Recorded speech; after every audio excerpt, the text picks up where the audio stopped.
అధ్యక్ష, ఈ ఆర్కేవీవై నుంచి ఫండ్స్ డైవర్ట్ చేశారని వాళ్ళ మీద యాక్షన్. అధ్యక్ష, ఇది ఫైనాన్స్ డిపార్ట్మెంట్ మొత్తం చూస్తుంది. గత ప్రభుత్వంలో ఆర్కేవీవై కాదు అధ్యక్ష, మొత్తం అన్ని ఫండ్స్ డైవర్ట్ చేశారు. ఈరోజు నాబార్డుకు వచ్చినటువంటి ఫండ్స్ కూడా డైవర్ట్ చేశారు. వరల్డ్ బ్యాంక్ నుంచి వచ్చిన ఫండ్స్ కూడా డైవర్ట్ చేశారు. ఒక ప్రాజెక్ట్ కి ఎక్స్క్లూజివ్ గా కేటాయించిన ఫండ్స్ కూడా డైవర్ట్ చేశారు. దీని మీద ఫైనాన్స్ డిపార్ట్మెంట్ ఏవైతే డైవర్ట్ చేశారో ఆ ఫండ్స్ అన్నింటి మీద వాళ్ళు కూడా చెక్ చేసుకుని వాళ్ళు కూడా ఎంక్వైరీ చేస్తున్నారు. నేను ఒకటే చెప్పాను, ఎంక్వైరీ నడుస్తుంది ఉన్నత స్థాయిది.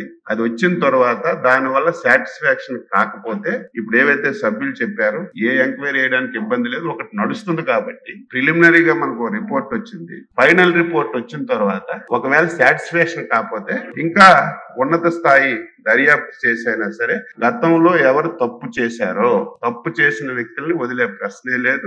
మళ్ళీ అటువంటి పొరపాట్లు జరగకుండా ఆఫీసర్కి చెప్పాను, టెండర్స్ అన్ని పద్ధతి ప్రకారం చేయాలి. ఒకటి గత 5 సంవత్సరాలు అధ్యక్ష L1 L2 అని పెట్టుకోవడమే. వాళ్ళు ఎవరికి పిలిస్తే వాళ్ళే L1 L2, ఇంకొకరు ఎవరు వచ్చేవాళ్ళు కాదు. వాస్తవాలు అవన్నీ మనం చూసాం కళ్ళ ముందు. కాబట్టి తప్పనిసరిగా ఇది చాలా మంచి ప్రోగ్రాం కేంద్ర ప్రభుత్వం పెట్టింది. దీన్ని అనేక విధాలుగా ఇబ్బందులు ఉన్నాయి. ఇవన్నీ సరిచేసి మళ్ళీ వీలైనంత తొందరగా మళ్ళీ ఈ వాహనాల్ని మళ్ళీ లైన్ లోకి తీసుకొచ్చి ఎవరైతే పాడి రైతులు ఉన్నారో వారికి మేలు చేయడానికి అన్ని విధాల ప్రయత్నం చేస్తాను అధ్యక్ష.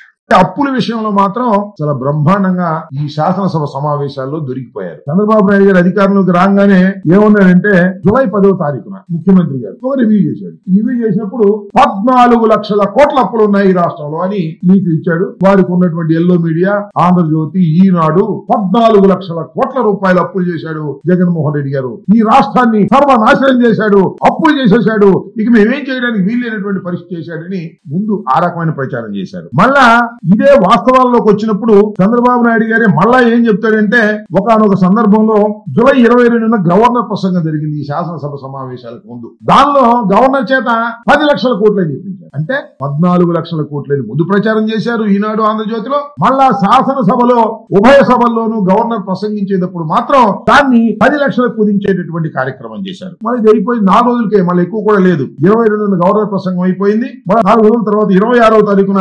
12,93,261 కోట్లు అని చెప్పేసి మళ్ళా ముఖ్యమంత్రి గారు మళ్ళా చెప్తాడు. ఇలా అప్పుల విషయంలో కుప్పిగంతులు వేసేటటువంటి కార్యక్రమం. మళ్ళా చివరికి మా సభ్యులు అడిగిన ప్రశ్నలకు సమాధానం చెప్పేటటువంటి కార్యక్రమంలో ప్రభుత్వం చేసిన అప్పు 4,91,734 కోట్లని, ప్రభుత్వ గ్యారంటీ అప్పులు 1,54,797 అని, మొత్తం కలిపి 6,46,000 కోట్ల రూపాయలు అప్పని మళ్ళా రిటర్న్ గా ఇస్తారు. ఏంటి నాకు అర్థం కాల. అంటే చంద్రబాబు నాయుడు గారి కుట్రనండి, వ్యూహమనండి, ఉద్దేశం ఏంటంటే రాష్ట్రాన్ని జగన్మోహన్ రెడ్డి గారు అప్పుల పాలు చేసిపోయాడు, అందువల్ల మేమేమీ చేయలేకపోతున్నాము అని చెప్పుకోవడం కోసం లేని అప్పులు ఉన్నట్టుగా, లేని తప్పులు చేసినట్టుగా చూపించేటటువంటి ప్రయత్నం చేశాడు. ఎప్పుడు శాసనసభ బయట, శాసనసభలో కూడా నాటకం ఆడారు. కానీ వాస్తవాలు శాసనసభ సాక్షిగా ఒప్పుకోక తప్పటువంటి పరిస్థితి ఏర్పడింది.